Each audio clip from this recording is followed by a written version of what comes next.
episode 68, part 3 of Kenya's premier sports video podcast, the 3 Quarters podcast. As usual, we'd like to remind you to jump onto the hashtag Road to Japan to support the Kenya Swimmers as they are still looking to qualify for the Rugby World Cup in 2019 in Japan. I'm Jemima Duffield. And I'm Ngaro Kamuya. So for the first time in 22 years, yes, Arsenal is looking for a new manager. Yep. I didn't know how else to put it. It's true. And for me to tell this story, I'd have to go back to 20th September 1998. I think that's the day when I fell in love with Arsenal. It was a game between Arsenal and Manchester United at Highbury, former grounds. And Arsenal won 3-0. The only scorer I can remember from that game is Freddie Ljungberg. Yeah, that was 98. But anyway, Arsene Wenger announcing that he'll be exiting Arsenal at the end of the season after 22 years in charge. I am one of the biggest Wenger fans. Yep. I have never been part of the group of Wenger out. Mm-hmm. I think when it comes to football, and by extension all the sports that I watch, I like guys who believe in a philosophy. Yeah. And Wenger had a philosophy. He had a playing style, attractive football, neat passes, yeah, and we saw that in the Arsenal teams that he coached. Of course, the most memorable team was the 2004 team, which went the whole season unbeaten. Uh-huh. So look, he's won 2 leagues for Arsenal and 7 FA Cups. It's no mean feat, and the way I look at it is that fine, I understand. I think a while back I said the only day Stan Kroenke gets rid of Arsene Wenger is when it stops making financial sense, and by that was ticket sales. Yeah. Guys were not going for the matches, for games, and I think that's the reason why I don't believe Arsene Wenger resigned. I think he was told to go. Yeah. So to the Arsenal fans, just caution: don't think it's going to become instant success. Yeah. Wenger's exit does not guarantee success. It's going to be a long time coming, but look, let's give credit to its due. The guy, with what he had to work with the resources he had been given, especially in the last 10 years, I think he's performed very well. And I have said this and I can say it again, there's no Arsenal coach who would have managed to achieve what Arsene Wenger did with the limited resources he had. Yep. Yeah.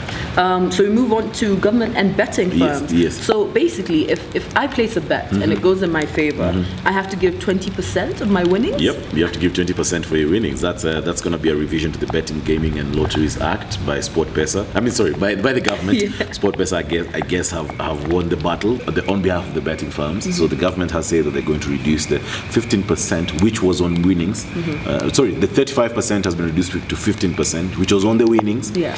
There's still the corporate tax they have to pay, and I think it's a good move. So what I know has happened so far is that Gor Mahia, SportPesa has renewed their contract with Gor Mahia. So we hope it's going to come back to rugby, but let's hope. Let's just hope. But anyway, it's a good move by the government. But also at the same time, SportPesa, stop whining. You're making too much money. Just do what you're supposed to do, man. Yeah. Views are his own. Those are my views. Yeah. Yes. They do not represent anyway. So moving on, there was a London Marathon. Yes. And just a couple of names. We had Vivian Cheruiyot, Bridget Kosgei, yes, Mary Keitany, yes, and Eliud Kipchoge. Yes. I will just throw those names out there. Yeah. So for the women, it was 1, 2, 3. Vivian Cheruiyot winning. I think it's her debut marathon. She's known more for 5,000 and 10,000 meters, but stellar performance by Vivian Cheruiyot. For the men, Eliud Kipchoge came out number 1. He's a defending world champion. He's a defending Olympic champion. And number 2 was Tola Shura of Ethiopia, and number 3 was Sir Mohamed Farah of the UK, also making his debut in the marathon and setting a new record for Britain. Yeah. Yes, it's setting a new record for the British rather. Yeah. So good. It's always a good hunting ground for us, the London Marathon, and I think that is evident with the results that we've seen. Yep. Yeah. So we move on to basketball, and we had the NBA playoffs. Yes. So again, we won't talk deeply about anything, but it's good to notice that the Pelicans have won the tie against the Portland Trail Blazers. The Houston Rockets are leading 2-1 in their series versus Timberwolves. The Utah Jazz leading 2-1 against the Oklahoma City Thunders. The San Antonio Spurs are losing 3-0 against the Golden State Warriors. And in the Eastern Conference, you have the Bucks losing 2-1 to the Celtics. We have the Wizards losing 2-1 to Toronto. We have the Cavaliers losing 2-1 to Indiana Pacers. And we have the Heat losing 3-1 to Philadelphia 76ers. I think the biggest thing to note, 2 things to note for me would be, number 1, This is the first time LeBron James has been down 0-1 in the playoffs. Number one. And number two, it's also just good to note that San Antonio Spurs head coach Greg Popovich lost his wife, so he's not been running. I think he ran practice before Game 3, but he's not going to be involved. And the way it's looking, Golden State Warriors are too strong for San Antonio Spurs. So condolences, of course, go to Greg Popovich. He in my books is one of the greatest coaches in the NBA.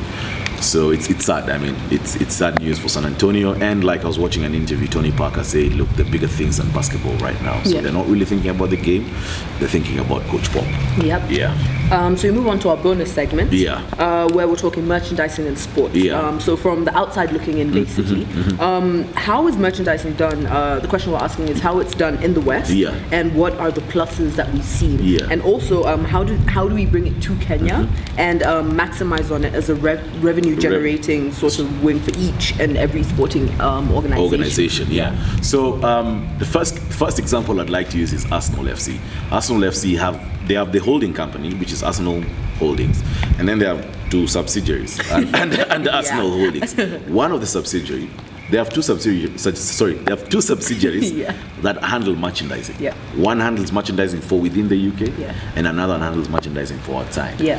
And this is those two companies together with their property company are some of the biggest revenue earners for Arsenal. So that's the first example I'd like to use. Just if you do merchandising well. Number two, Chicago Bulls.